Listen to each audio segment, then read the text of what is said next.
అవి పాట అనగానే సిమ్లాకి పోవడమో లేకపోతే అదేంటి స్విట్జర్లాండ్ పోవడమో ఎక్కడికో పోతారు. ఎందుకు చేస్తారండి అవి? అంటే ఇవన్నీ కూడా ఎన్కాష్ చేసుకోవడానికే కదా, కాసుల పంటలు పండించుకోవడానికే కదా.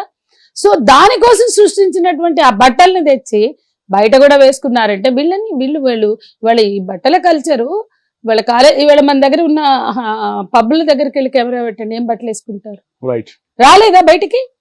మరి నువ్వు పబ్బ గురించి ఎందుకు మాట్లాడు, పబ్బులు ఎత్తేయాలని ఎందుకు మాట్లాడు? ఈ దేశ సంస్కృతిని మాట్లాడే కరాటే కళ్యాణ్ నుంచి లేకపోతే ఇంత ఛాందస భావాలు మాట్లాడుతున్న సంధ్యారెడ్డి వరకు ఈ దేశంలో పబ్బులే మాకు అవసరం లేదు, మొత్తం హైదరాబాద్ లో ఉన్న పబ్బులు ఎత్తేమని ఎందుకు మాట్లాడరు? ఈ బట్టలే కదా వేసుకొచ్చేది అక్కడ. అంటే ఎవ్వరికి కూడా మీరు గుర్తు పెట్టుకోండి, టార్గెట్ నడుస్తుంది అంటారా? టార్గెట్ అనేది దాన్ని ఎట్లా చూడాలి? ఫస్ట్ ఈయన నోరు బారేసుకున్నాడు, మీడియాకి ఒక దొరికింది కంటెంట్, దాన్ని పట్టుకుని ఏదో మాట్లాడుతున్నారు. ఆయన మాట్లాడింది కరెక్టా తప్ప అని నడపడం మొదలెట్టారు. దానిలో ఒక అమ్మాయి రియాక్ట్ అయింది అనుకోకుండా. ఆమె ఇండస్ట్రీకి చెందిన అమ్మాయో లేదా ఆర్టిస్ట్, బుల్లితెర మీద ఉన్న అమ్మాయి, రకరకాలు టాలెంట్స్ ఉన్న అమ్మాయి. ఆ అమ్మాయి రియాక్ట్ అయింది, ఆమె కొంచెం బోల్డ్ గా మాట్లాడింది. సమాజం పట్ల అవగాహన ఉందంటారా? ఉందా లేదా అనేది నేను చెప్పదలుచుకోలేదండి, ఎందుకంటే సమాజం పట్ల అవగాహన మీడియాలో 99% లేదు. ఆమెనే ఇవాళ ఈ మీడియా ఛానల్ చూపిస్తున్న వాళ్ళందరికి ఉందా అవగాహన? చెప్పండి, ఉందా? ప్రజల సమస్యలు చూపిస్తున్నారా? అసలైన కష్టాలు చూపిస్తున్నారా? ఈ దేశంలో 90,000 ప్రభుత్వ పాఠశాలలు మూసేశారు, ఎవడన్నా చూపించిండా? 88 ప్రభుత్వ పాఠశాలలు మిడ్ డే మీల్స్ ఎత్తేసారు. మన తెలంగాణలో 1600 స్కూళ్లు బంద్ చేసినారు, ఎవడన్నా నడిపిండే చెత్త? మొన్న గ్లోబల్ సమ్మిట్ మీద 5.85 lakhs crores 5.85 లక్షల కోట్ల ఇన్వెస్ట్మెంట్స్ అని అన్నారు. అవి ఎక్కడి నుంచి వస్తాయి? ఏ కంపెనీలు పెడుతున్నారు? అవి ఎవరు ఉపయోగపడుతుంది? ఎవరు భూమి కోల్పోతారు? ఎవరు ఎన్ని పని దినాలు కోల్పోతారు? అంటే అవి ప్రజలకు సంబంధించిన కంటెంట్ కాదా? ఒక్కడన్నా చర్చించండి. ఆ గ్లోబల్ సమ్మిట్ ని ఆహా ఓహో అన్నారు, ఆ సందర్భంగా జరిగిన డెకరేషన్లను చూపించారు, కానీ ఒక్కళ్ళైనా కంటెంట్ మీద చర్చించారు. నేను ఆర్టికల్ రాశాను, గ్లోబల్ సమ్మిట్ పాలకులకు ప్రయోజనాలు ప్రజలకు నష్టం అని నేను ఒక ఆర్టికల్ కూడా రాశాను దాని మీద. దాన్ని స్టడీ చేసినప్పుడు గుండె పగిలిపోయింది నాకు. వామ్మో, ఎన్ని భూములు పోతాయి, ఎంత పని దినాలు పోతాయి. ఇది డెవలప్మెంట్ కాదు, డెవలప్మెంట్ కొద్ది మందికి, గుప్పెడు మందికి. దాంట్లో అగ్రిమెంట్స్ ఎంఓయూలు అయిన వాళ్ళందరూ కూడా ఇప్పుడు మనకి జూ ఎప్పటి నుంచో ఉంది, ఆ జూ తీసుకుపోయి ఆ జూ ఎక్కడికో షిఫ్ట్ చేస్తారు. ఇవన్నీ మాట్లాడాల్సిన బాధ్యత లేదా? ప్రజలకు సంబంధించింది కదా.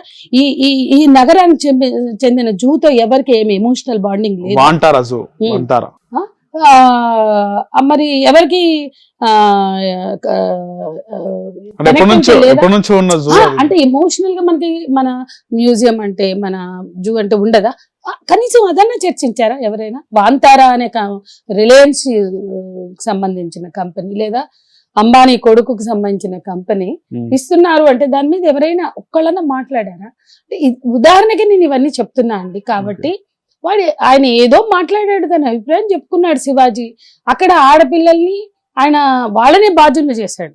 అంటే మన సమాజంలో ఒక భావదారు ఉంది, అంటే ఒక ఆలోచన విధానం ఉంది, ఒక ఐడియాలజీ ఉంది. ఏంటంటే అత్యాచారం జరిగితే, ఇప్పుడు నిర్భయ హంతకులు అత్యాచారం జరిగితే 9 గంటలకి అమ్మ బస్ స్టాప్ లో నిలబడింది, అందుకని మేము రేప్ చేసి చంపేశాం అని ఇద్దరు, ముఖేష్ సింగ్ ఇంకొక రాకేష్ శర్మ అనే ఇద్దరు సుప్రీంకోర్టు అడ్వకేట్ల మధ్య నిలబడి ఆ హంతకులు వెనక సుప్రీంకోర్టు బ్యాక్ డ్రాప్ కనపడుతుండగా మాట్లాడారు.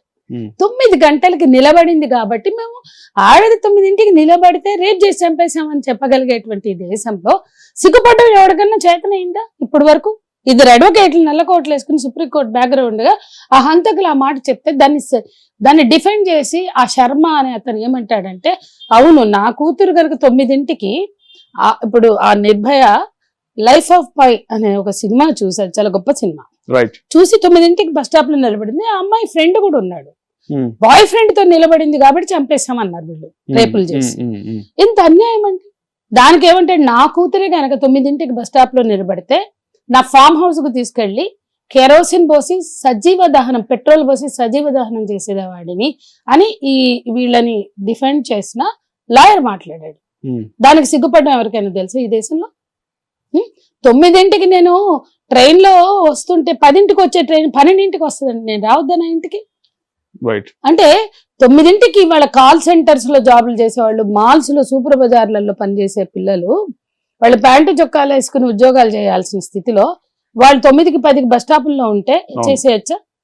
వీళ్ళు సాంప్రదాయ దుస్తులు వేసుకోలేదు, వీళ్ళు 9ంటికి బయట నిలబడ్డారు కాబట్టి ఏమైనా చేయొచ్చా? ఇదే మాట్లాడుతున్నారు. ఏ టైంలో నిలబడ్డది, ఎక్కడ నిలబడ్డది, ఎందుకు నిలబడ్డది, ఇవన్నీ ఎందుకు మాట్లాడుతున్నారు అంటే బాధితుల్ని బాధ్యుల్ని చేస్తున్నారు. అంటే ఇప్పటి వరకు జరిగిన రేపుల మీద చర్చలు ఏంటో తెలుసా అండి? బట్టలు. కానీ వాస్తవం ఏంటి అంటే బట్టల కారణంగా రేపు గురైన అమ్మాయి లేదు అసలు దేశంలో. ఆమె బట్టలు వేసుకుంది కాబట్టి రేపు గురైందనే ఒక్క ఘటన కూడా లేదు. రేప్ విక్టిమ్స్ బట్టల్ని ఒక ఆమె బెంగళూరులో డిస్ప్లే చేసింది. అందులో ఒక అమ్మాయి ప్యాంట్ చొక్కా వేసుకుంది, కానీ మిగతా అందరు సాంప్రదాయ దుస్తులు వేసుకుంది.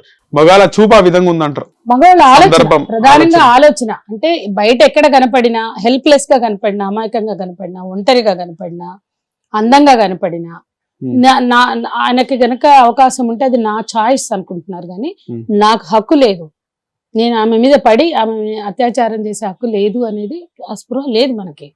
ఆ స్పృహను ఇవ్వడంలో మనం ఫెయిల్ అయ్యాం. దానికి ఒకటే కౌంటర్, ఇన్ని మాట్లాడుతున్నారు కదా, అదే శివాజీ చెప్పొచ్చు.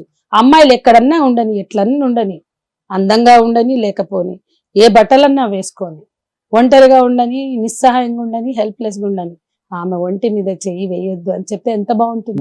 మగవాళ్ళు ఆమె అంగీకారం లేకుండా ఆమె ఒంటి మీద చెయ్యొద్దు అంటున్నారు. మ్యూచువల్ కన్సెంట్ తోటి ఏదైనా జరిగినది వేరు విషయం అండి. మ్యూచువల్ కన్సెంట్ అంతే. కాబట్టి కన్సెంట్ చిన్న పదం అండి. ఉరి శిక్షలు కూడా వద్దు. దిశ ఎన్కౌంటర్ లో చంపితే వాళ్ళ కోసం మేమే కదా ఫైట్ చేస్తున్నాము. కాబట్టి నేనేమంటున్నా అంటే don't touch her without consent. అది ఎంత అద్భుతంగా ఉంటుంది ఈ దేశం. అదే ప్రపంచ దేశాల్లో ఏ బట్టలు వేసుకున్నా వాళ్ళకి రక్షణ కల్పించే కాన్సెప్ట్. ఇప్పుడు నేను చెప్పా కదా, ఈ బట్టలు మీరు ఏ దేశం కన్నా వెళ్ళండి, ఈ బట్టలు వేసుకుని తిరిగే వాళ్ళు కనపడతారు, ఎక్కువ కనిపిస్తారు. ట్రైన్లలో, బస్సుల్లో మన దగ్గర కనిపారు. నేను చాలాసార్లు మెట్రో ట్రైన్లలో వెళ్ళినప్పుడు ఈ బట్టలతో కనపడరు. కానీ నేను న్యూయార్క్ టు న్యూ జెర్సీ నేను మెట్రోలో వచ్చినప్పుడు ఈ బట్టలతో చాలా మందిని చూశాను. ప్యారిస్ లో చూశాను. అంటే నిజంగా అది వాళ్ళకి అలవాటు అయిపోయినాయి. కానీ అక్కడ ఉన్న కాన్సెప్ట్ ఏంటంటే ఏ బట్టలన్నీ వేసుకో, don't touch her without consent. Teasing చేయలేవు, ర్యాగింగ్ చేయలేవు, ఏమీ చేయలేవు. అది గొప్ప కల్చర్ అవుతుంది తప్ప మనదే గొప్పది అనుకుని మేము స్త్రీలని పూజిస్తున్నాం, మేము స్త్రీలని చాలా గౌరవంగా చూస్తున్నాం అని చెప్పుకుంటూ ఆమె బయట జారింది కాబట్టి నేను పడ్డా, ఆమె తక్కువ బట్టలు వేసుకుంది కాబట్టి నేను పడ్డా, ఇవన్నీ ఏంటండి? ఆమె రాత్రిపూట కనపడింది కాబట్టి నేను పడ్డా, ఆమె ఒంటరిగా ఉంది కాబట్టి నేను పడ్డా, ఏందండి? ఎక్కడన్నా ఉండని, ఎట్లన్నా ఉండని, ఆమె అంగీకారం లేకుండా ఆమె ఒంటి మీద చెయ్యేసారా, అక్కే లేదురా, అది నీ ఛాయిస్ కాదురా బాబు అని చెప్తే it is not at all your choice అని ఏ హీరో ఎందుకు చెప్పడండి? ఈ ఘటన తర్వాత ఒక మంచు మనోజ్ మాట్లాడారు, ప్రకాష్ రాజు మాట్లాడారు, మాట్లాడారు. అంటే మనము ఆ సెన్సిబిలిటీని పెంచుకోవాలి. ఇంకా ఎప్పటికి వస్తుందండి మనకి? కాబట్టి ఇంకా ఆడవాళ్ళకి చెప్పడం శివాజీ తప్పైతే హిట్ టీవీ యాప్, ఇందులో short news, live news, entertainment shows, movies, digital magazines తో పాటు మీ జిల్లా వార్తలను కూడా ఫ్రీగా చూడొచ్చు. ఇంకెందుకు ఆలస్యం? వెంటనే హిట్ టీవీ యాప్ ని డౌన్లోడ్ చేసుకుని ఫ్రీగా ఎంటర్టైన్మెంట్ పొందండి. Hit TV app. Hit TV app. Please download hit TV app. Hit TV app ని ఫ్రీగా డౌన్లోడ్ చేసుకుని ఎంజాయ్ చేయండి. మీకు నచ్చిన ఎంటర్టైన్మెంట్ కోసం హిట్ టీవీ యాప్ ని ఫ్రీగా డౌన్లోడ్ చేసుకుని ఎంజాయ్ చేయండి. హిట్ టీవీ యాప్ ని డౌన్లోడ్ చేసుకుని ఆస్వాదించండి, ఆశీర్వదించండి. ఇంతమంది సెలబ్రిటీలు హిట్ టీవీ యాప్ ని డౌన్లోడ్ చేసుకోండి అని చెప్తున్నారంటే ఎంత మంచి యాప్ ఆలోచించండి. అమెరికా అమెరికా అమెరికా అమెరికాలో చదవాలనుకునే వాళ్ళకి విశ్వసనీయమైన పేరు మన శౌర్య కన్సల్టెన్సీ.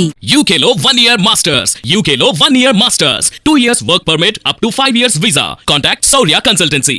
Contact 89851 89851.